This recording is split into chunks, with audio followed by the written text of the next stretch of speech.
बात करूंगा। Swine flu एक बीमारी के बारे में हम सब बार बार सुन रहे हैं, पढ़ रहे हैं अखबारों में, टीवी में, मीडिया में, और डर बैठ गया है, दहशत बैठ गई है मन में। पुणे में तो बहुत ज्यादा। थोड़े दिन पहले मार्च के महीने में ऐसा दिल्ली में भी हुआ था। दिल्ली में बहुत दहशत हो गई थी मार्च 2009 में। इसी तरह से थोड़े दिन पहले मद्रास में भी हुआ था। फिर थोड़े दिन पहले इसी तरह से हैदराबाद, सिकंदराबाद में हुआ था। तो भारत के जो बड़े बड़े शहर हैं, जहां पर पैसे वाले लोग रहते हैं, जहां पर परचेजिंग कैपेसिटी ज्यादा है, लोगों की क्रय शक्ति बहुत है, ऐसे स्थानों पर अक्सर ये माहिती फैलाई जाती है या फैल जाती है और लोग डर में और दहशत में आ जाते हैं। पुणे में इतना डर और दहशत हो गया है कि सरकार ने सारी शालाएं बंद कर दी हैं, हॉस्पिटल सिर्फ खुले हुए हैं, बाकी सब बंद है। मैं बार बार पुणे आता रहता हूं। मेरी जिंदगी में पुणे की सड़कों पर इतना आराम मैंने कभी नहीं देखा। कोई है नहीं सड़क पर चलने वाला, सब घर में बैठे हैं, सबको दहशत हो गई है। और दहशत एक ही है कि पता नहीं हमको ये वायरस का इन्फेक्शन हो जाएगा और फिर हमको बीमारी हो जाएगी और हम मर जाएंगे, क्योंकि ऐसा बताया जा रहा है कि इससे मरने की शक्यता है। शरीर की प्रतिकारक शक्ति इतनी कम हो जाती है कि कोई भी व्यक्ति मर सकता है। फिर आपको न्यूज़पेपर से ये माहिती मिली होगी कि पुणे में कुछ लोग मर गए हैं और भारत में भी कुछ लोग मर गए हैं। तो भारत सरकार की ये जो माहिती है कि कुछ लोग मर भी गए हैं, उसने और डर पैदा कर दिया है। और विशेष रूप से पुणे में किसी एक डॉक्टर की मृत्यु हुई थोड़े दिन पहले। उसने सारे देश में चर्चा बहुत कर दी इसकी कि डॉक्टर मर गया तो फिर पेशेंट का क्या है। अच्छा, मैं आपको एक छोटी सी माहिती कह के ये बात शुरू करना चाहता हूं कि मैं दिल्ली से आया परसों आया शाम को। तो दिल्ली हवाई अड्डे पे फ्लाइट पकड़ने के लिए जब मैं आ रहा था तो कुछ परिचित लोग मिल गए मुझे हवाई अड्डे पे। तो उन्होंने मुझे पूछा, आप कहाँ जा रहे हैं? तो मैंने कहा पुणे जा रहा हूँ। क्यों जा रहे हैं? मैं कहा भाई मेरा व्याख्यान है वहां पे, इसके लिए जा रहा हूँ। तो उन्होंने कहा मरने के लिए जा रहे हैं क्या? मैं बोला क्या पुणे में सब मर रहे हैं? वो बोले हाँ, वहां पे स्वाइन फ्लू फैला हुआ है, सब लोग ऐसी हालत में है। तो बाहर वालों को ऐसा लगता है पूरे पुणे में शमशान घाट बन गए हैं, सब मर रहे हैं, हॉस्पिटल में हैं, कुछ काम नहीं हो रहा है। ऐसी इमेज बन गई है पुणे की। ये सारी इमेज मीडिया ने बनाई है। मैं आपको कुछ वास्तविक बात बताना चाहता हूँ, कुछ सच्चाई है जिसको आपके साथ शेयर करना चाहता हूँ, इस दृष्टि से कि आप सब योग शिक्षक हैं, हर दिन आप कक्षाएं लेते हैं, हर दिन आपके योग और प्राणायाम सीखने वाले आपके पास लोग आते हैं। तो आप ये माहिती दूसरों को कहें जो मैं आपसे शेयर करना चाहता हूँ। सबसे पहली माहिती कि स्वाइन फ्लू नाम की जो बीमारी फैलती है वो एक वायरस से, उस वायरस का नाम है AH1N1। ये जानकारी आप सबको है। लेकिन जो महत्व की माहिती है वो ये है कि ये वायरस भारत का नहीं है, ये विदेशी है, परदेशी है। और ये जो बीमारी है स्वाइन फ्लू, ये भी देशी बीमारी नहीं है, ये भी विदेशी है, परदेशी है। ये वायरस परदेशी है, ये बीमारी परदेशी है। ये वायरस कहाँ से आया है? तो इस वायरस की हिस्ट्री के बारे में बताया जाता है कि 1.5 साल पहले ये वायरस पैदा हुआ मैक्सिको नाम के एक देश में। मैक्सिको लैटिन अमेरिका का एक देश है और उस देश में एक बहुत बड़ी अमेरिका की कंपनी है, उसका नाम है स्मिथ फूड्स प्राइवेट लिमिटेड करके, बड़ी कंपनी है। वो कंपनी डूकर का मांस बेचती है। हर साल 10 लाख मीट्रिक टन डूकर का मांस बेचती है वो कंपनी। अब 10 लाख मीट्रिक टन डूकर का मांस पैदा करने के लिए कम से कम 1 कोटी डूकर का कत्ल करना पड़ता है, तब 10 लाख मीट्रिक टन डूकर का मांस पैदा हो सकता है। और वहां के जो डूकर होते हैं ना, वो ऐसे नहीं होते अपने जैसे। हाँ, अपने भारत के जैसे डूकर है ना, वैसे नहीं होते, उससे तो डबल और ट्रिपल होते। हमारे यहाँ जितनी ऊंची गाय होती है ना, वहां इतने ऊंचे डूकर होते और एकदम मोटे मोटे थुल और इतने जास्ती मोटे होते हैं कि चल नहीं सकते। तो खड़े होते हैं, धम से बैठ जाते हैं, चल नहीं पाते, भाग नहीं सकते, इतना मांस उनके शरीर पर होता है। और वो मांस उनको इंजेक्शन दे दे के बढ़ाया जाता है, दवाएं दे दे के बढ़ाया जाता है, इंजेक्शन देके दवाएं देके डूकर का मांस बढ़ाते हैं, और वो मांस बेचने का काम वो कंपनी करती है। तो कंपनी का 1 पॉइंट प्रोग्राम है डूकर का मांस बेचना, मुनाफा कमाना और डूकर पालना। तो उनके बड़े बड़े रेंच हैं, उसमें डूकर पालते हैं, हर साल मांस बनाते हैं, फिर उसको बेचते हैं। लेकिन कंपनी के जो मालिक हैं, जो उसके मैनेजर हैं, जो उसके बड़े अधिकारी हैं, कर्ता धर्ता हैं, वो अपने ही डूकर के मांसों को नहीं खाते, वो नहीं खाते, खुद नहीं खाते। मैंने उस कंपनी के कुछ अधिकारियों को ईमेल करके पूछा कि आप पोर्क खाते हैं? पोर्क माने डूकर का मांस।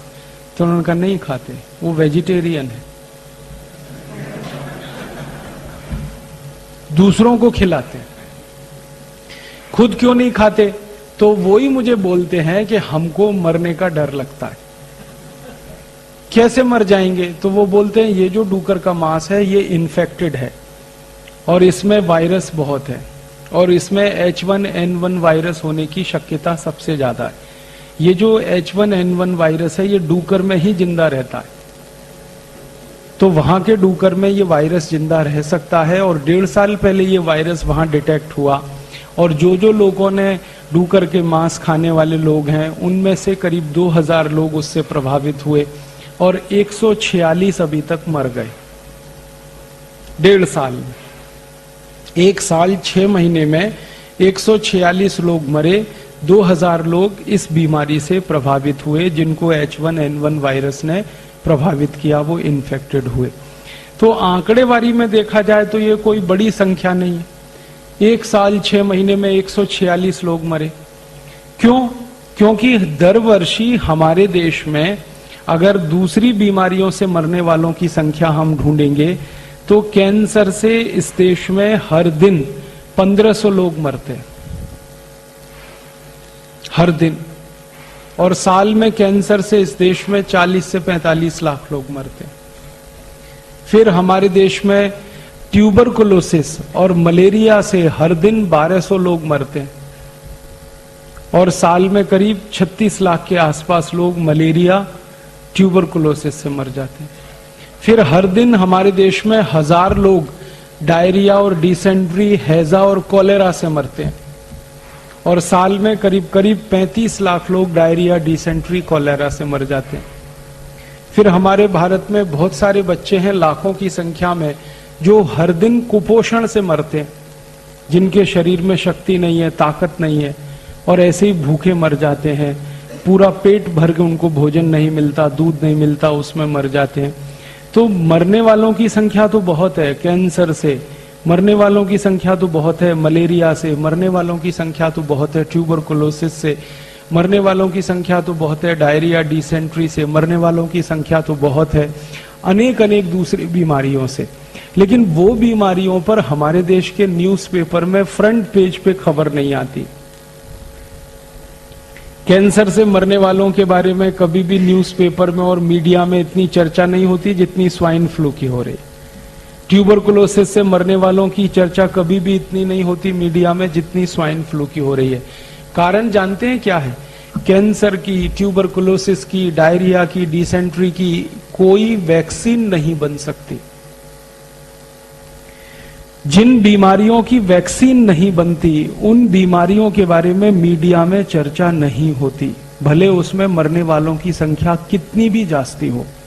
लेकिन जिन बीमारियों में वैक्सीन बन सकती है और मरने वालों की संख्या बहुत थोड़ी होती है, उसकी चर्चा बहुत होती है। कारण क्या है?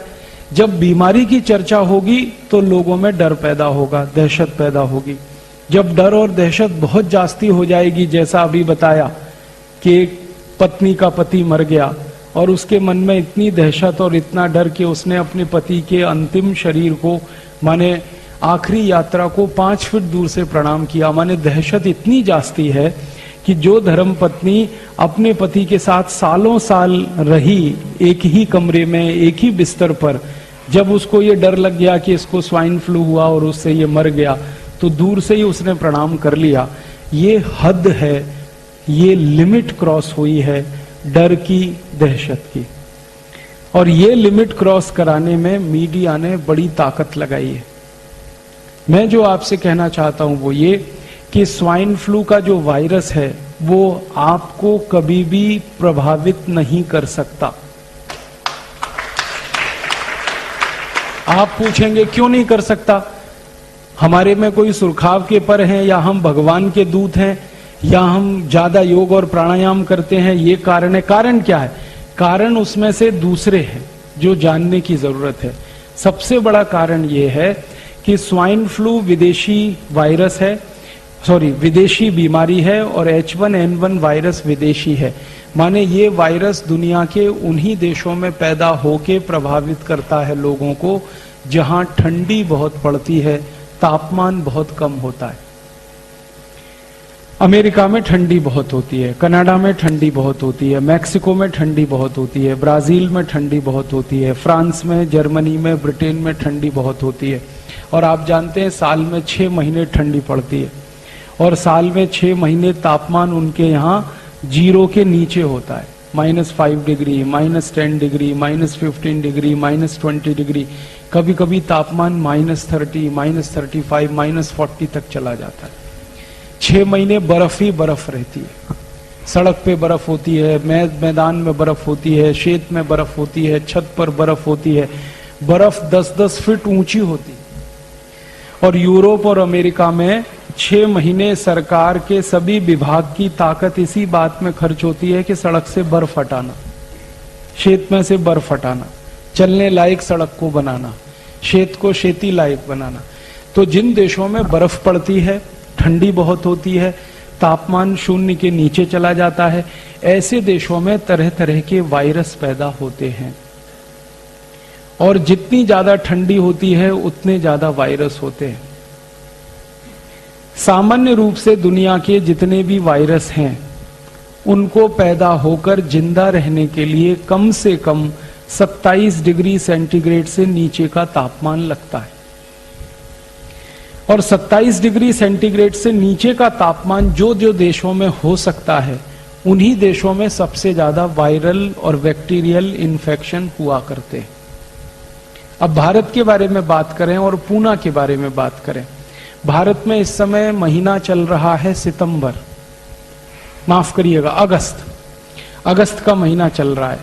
अगस्त के पहले जुलाई था, जुलाई के पहले जून था, जून के पहले मई था, और मई के पहले अप्रैल, अप्रैल के पहले मार्च। मार्च में गुड़ी पड़वा से लेकर और दीपावली के दिन तक सामान्य तापमान जो होता है पूरे भारत देश में वो 34 डिग्री सेंटीग्रेड होता है, 35 डिग्री होता है, 36 डिग्री होता है।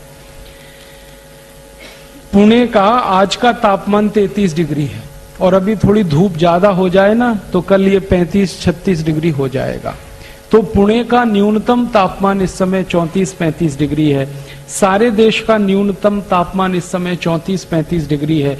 2 राज्यों को छोड़कर, हिमाचल प्रदेश, जम्मू कश्मीर और उत्तराखंड को छोड़कर पूरे देश के 28 राज्यों का सामान्य तापमान 34-35 डिग्री है। इस तापमान में कोई भी वायरस जिंदा नहीं रह सकता, मर जाता है। वायरस अगर पैदा भी हुआ तो ज्यादा से ज्यादा 45 मिनट जिंदा रह सकता है, उसके बाद उसको मरना ही है। क्योंकि सूर्य के प्रकाश में, सूर्य के ताप में, सूर्य की गर्मी में कोई वायरस जिंदा नहीं रहता। तो भारत दुनिया में सबसे अद्भुत देश है जहां पर सूर्य का तापमान इतना है, सूर्य का प्रकाश इतना है। यहां तो गर्मियों में मई जून में तापमान +50 डिग्री सेंटीग्रेड होता है। दूसरे देशों में -40 होता है ठंडी में, यहां +50 होता है। कितना अंतर है तापमान का, आप सोचिए। -40 से 0 पे आइए, 0 से आगे 50 तक जाइए, इतना बड़ा अंतर है, इतना बड़ा डिफरेंस है। तो जो देश ठंडी वाले हैं, बर्फ वाले हैं, जहां पर बहुत ज्यादा सर्दी होती है, उन्हीं देशों में वायरस इन्फेक्शन बहुत होते हैं। भारत गर्म देश है, गर्मी वाला देश है, उष्णकटिबंधीय देश है। भगवान ने भारत को ऐसा बनाया है कि सूर्य का ताप इतना तेज है इस देश में, इसकी कल्पना जो है हम तब कर पाते हैं जब हम माइक्रोबायोलॉजी जैसे विषय में पढ़ने के लिए जाएं। तो आप अपने मन से एक भय, एक डर निकाल दीजिए। आपके शहर में, पुणे में, पुणे के पूरे जिले में, पूरे महाराष्ट्र में, पूरे भारत में, जम्मू कश्मीर, हिमाचल और उत्तराखंड को छोड़कर कहीं भी ये वायरस हो नहीं सकता, क्योंकि तापमान इतना ज्यादा है। इसलिए इस बीमारी से आपके प्रभावित होने की कोई दूर दूर तक संभावना नहीं है। इसलिए आपके मरने की भी कोई संभावना नहीं। मन से ये डर निकाल दो। अब आप मुझे तुरंत एक सवाल पूछेंगे। वो सवाल ये पूछेंगे कि फिर थोड़े दिन पहले पुणे में डॉक्टर मर गया और अभी थोड़े दिन पहले कोई एक बेटी मर गई पुणे में, तो ये क्या है? इनमें से किसी भी डेथ में स्वाइन फ्लू कंफर्म नहीं हुआ, किसी भी डेथ में। क्योंकि ये जो डॉक्टर मरा ना, तो होना तो ये चाहिए था कि अगर डॉक्टर स्वाइन फ्लू से मरा तो मरने के पहले डॉक्टर के सारे चेकअप होने चाहिए, या मर गया मरने के बाद सारे चेकअप होने चाहिए। और वो जो चेकअप की रिपोर्ट्स हैं डॉक्टर की, ब्लड की रिपोर्ट उसकी, यूरिन की रिपोर्ट उसके, स्टूल की रिपोर्ट उसके, सब तरह के रिपोर्ट्स, उसका थूक है जो लार है उसकी टेस्टिंग की रिपोर्ट जाहिर होनी चाहिए। आपने पढ़ी है? क्योंकि जाहिर ही नहीं हुई है। क्यों नहीं हुई है? क्योंकि वो डॉक्टर स्वाइन फ्लू से मरा ही नहीं है, वो किसी और बीमारी से मरा, लेकिन उसकी बीमारी को मीडिया ने स्वाइन फ्लू बता दिया। बीमारी कुछ और थी उसको। इसी तरह से एक थोड़े दिन पहले छोटी बेटी मरी यहां पुणे में, उसके भी ब्लड की कोई रिपोर्ट टेस्ट हुई नहीं, कोई कंफर्मेशन नहीं है कि उसको स्वाइन फ्लू हुआ था, और मीडिया ने बता दिया वो स्वाइन फ्लू से मर गई। भारत देश में अब तक जितनी भी मृत्यु हुई है उसकी संख्या 11 है। 11 मृत्यु जितनी हुई है, सबके बारे में मैं खोजने की कोशिश कर रहा हूं। किसी की भी कंफर्म रिपोर्ट नहीं है कि उनको स्वाइन फ्लू था। हां, उनकी रिपोर्ट में यह था कि उनको साधारण फ्लू था। साधारण फ्लू और स्वाइन फ्लू में अंतर है। साधारण फ्लू में क्या होता है? सर्दी होती है, खोखला होता है, जुकाम होता है, नाक से पानी आता है, आंख से पानी आता है, गले में दर्द होता है, गला बैठ जाता है, आवाज भी नहीं निकलती है, कभी कभी टेम्परेचर आ जाता है, फीवर आ जाता है, लेकिन फीवर कभी भी 101 डिग्री से ऊपर क्रॉस नहीं कर पाता। शरीर में हल्का फुल्का दर्द रहता है, बहुत थकान लगती है, बहुत कमजोरी लगती है। ये साधारण फ्लू बीमारी के लक्षण हैं। और ये बीमारी हर बार होती है बारिश के दिनों में, इसमें नई कोई बात नहीं है। पिछले साल बारिश आई थी तब भी ये बीमारी हुई थी, अगले साल बारिश आएगी तब भी ये बीमारी होगी। और भारत में उत्तर से दक्षिण, पूरब से पश्चिम सब जगह होती है। तो ये साधारण फ्लू बीमारी होगी शायद ये 11 लोगों को। फिर आप बोलेंगे साधारण फ्लू में मौत हो सकती है क्या? कभी कभी होती है। कब? जिस व्यक्ति को साधारण फ्लू हो जाए और उसके पहले उसको कोई गंभीर बीमारी हो चुकी हो। जैसे मैं उदाहरण से बताता हूं, मान लीजिए किसी को बहुत समय से टाइफाइड हो, ठीक है। अब टाइफाइड हो और टाइफाइड शायद ठीक होने वाला हो, तब तक उसको फ्लू हो गया हो। उस कंडीशन में वो आदमी मरने की स्थिति में पहुंच सकता है। इसी तरह से लंबे समय किसी को मलेरिया का बुखार आया और मलेरिया के बुखार में उसी को फ्लू हो गया, मलेरिया ठीक हुआ तब तक उसको फ्लू हो गया। उस कंडीशन में उसकी मृत्यु हो सकती है। एक बहुत खराब बुखार होता है, ज्वर होता है, ताप होता है, जिसको मस्तिष्क ज्वर कहते हैं, इंसेफेलाइटिस कहते हैं। इसमें अगर कोई व्यक्ति फंस गया हो और थोड़े ही दिन के बाद उसको फ्लू इन्फेक्शन हो जाए, वायरल इन्फेक्शन हो जाए, तो उसकी मृत्यु हो सकती है। क्योंकि इन तीनों कंडीशन में ब्लड में प्लेटलेट्स बहुत तेजी से कम हो जाते हैं और उसके बाद प्लेटलेट्स बढ़ाने के लिए एलोपैथी में कोई दवा नहीं है। तो इसलिए एलोपैथी का कोई भी पेशेंट या डॉक्टर इस तरह से अगर चक्कर में आ गया तो उसका मरना 100% तय है।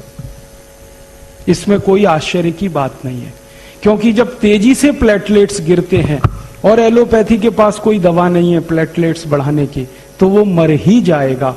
और मैं 99.99% कहता हूं पुणे का डॉक्टर ऐसे ही मरा है।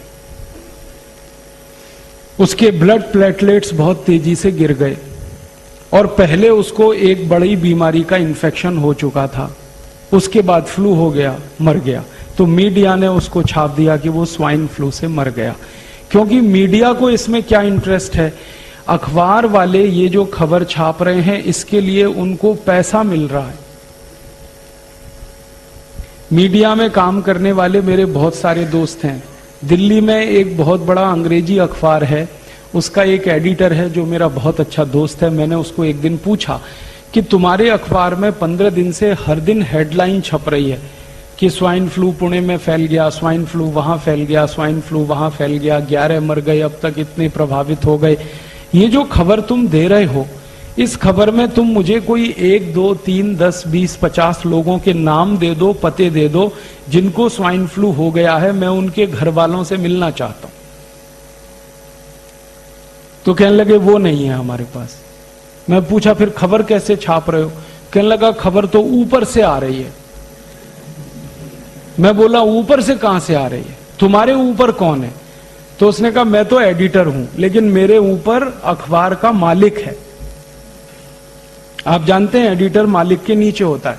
कहने लगा मालिक के यहां से खबर आ रही है और मालिक के यहां से ये आदेश आ रहा है कि ये पहले पेज पे खबर लगनी चाहिए और ऐसी जगह लगनी चाहिए जहां सबकी नजर पड़ती है। फिर मैंने पूछा इसमें खास बात क्या है जो पहले पेज पे लगनी चाहिए? तब उसने कहा इस खबर के साथ चेक भी आता है,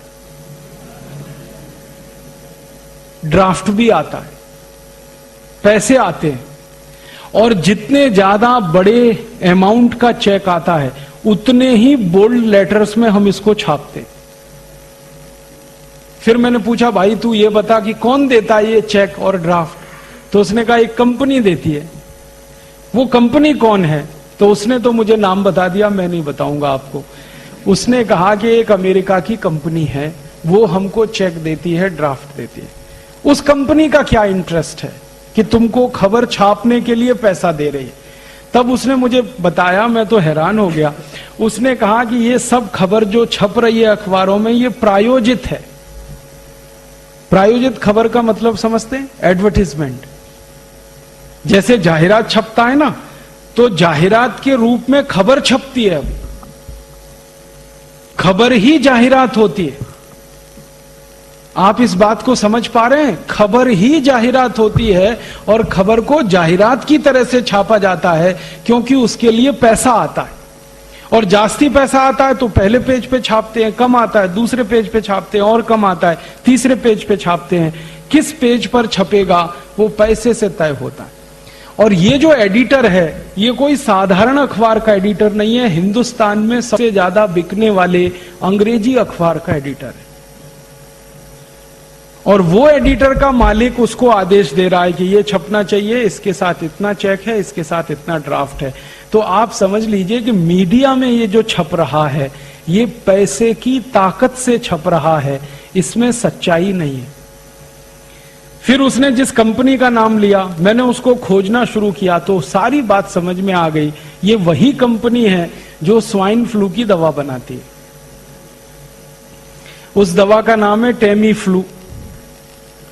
तो ये जो टेमी फ्लू नाम की दवा बनाने वाली कंपनी है, मैंने इस कंपनी का सारा हिस्ट्री निकाला तो 10 साल से ये औषध बना रही है टेमी फ्लू। लेकिन 10 साल में दुनिया में कहीं भी स्वाइन फ्लू फैल नहीं रहा है। दवा बन रही है, बीमारी नहीं फैल रही। अब देखो इस बच्चे को भी समझ में आ गई बात। अब आप सोचो, दवा बनती जा रही है, हर साल प्रोडक्शन हो रहा है, गोडाउन भर रहे हैं, प्रोडक्शन हो रहा है, गोडाउन भर रहे हैं, बीमारी फैल नहीं रही है तो दवा बिक नहीं रही है। और उस कंपनी के कुछ लोगों ने मुझे बताया कि हमारे पास लाखों लाखों नहीं 10-10, 20-20 लाख टैबलेट्स एक एक देश के गोडाउन में डंप पड़ी है। 30 देशों में उस कंपनी का बिजनेस है। भारत जैसे देश में उनकी लाखों टैबलेट्स डंप पड़ी है पिछले 10 साल से, और स्टॉक बढ़ता ही जा रहा है। तो उनको अभी ये स्टॉक खाली करना है। ये स्टॉक खाली कब होगा? बाजार में दवा बिके। बाजार में दवा कब बिकेगी? जब आप जैसे लोग वो दवा खरीदें। आप दवा कब खरीदोगे? या तो आपको स्वाइन फ्लू हो जाए तब खरीदोगे, या उसका डर इतना हो जाए स्वाइन फ्लू का कि आपको मरने की बात समझ में आने लगे तब आप दवा खरीदोगे। दो ही कंडीशन है, आप दवा खरीदो। तो उस कंपनी ने ये अभियान चला दिया। अभियान ये चला दिया कि डर पैदा कर दो, मरेगा तो कोई नहीं क्योंकि बीमारी नहीं तो मरेगा क्या, वायरस इन्फेक्शन होगा नहीं क्योंकि वायरस ही नहीं है, इन्फेक्शन क्या होगा। तो कंपनी को एक बात तो पक्की मालूम है कि ज्यादा लोग इस बीमारी में फंस नहीं सकते और ज्यादा लोग मर भी नहीं सकते। हां, ये जरूर है कि करोड़ों लोगों के मन में डर आ जाए, दहशत आ जाए, आतंक पैदा हो जाए, तो वो डर के मारे टेमीफ्लू खरीद खरीद के अपने घर में भर के रखें।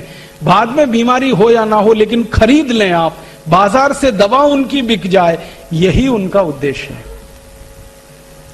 और उस उद्देश्य की पूर्ति के लिए वो कंपनी अखबारों में पैसे खर्च कर रही है। अब अखबारों में 10-20 करोड़ रुपए उन्होंने खर्च कर दिए खबर छपवाने के लिए, और दवा उनकी 3000 कोटि की बिक गई, तो धंधा कितना अच्छा है। 10 कोटि खर्च किए, 3000 कोटि का माल बिक गया।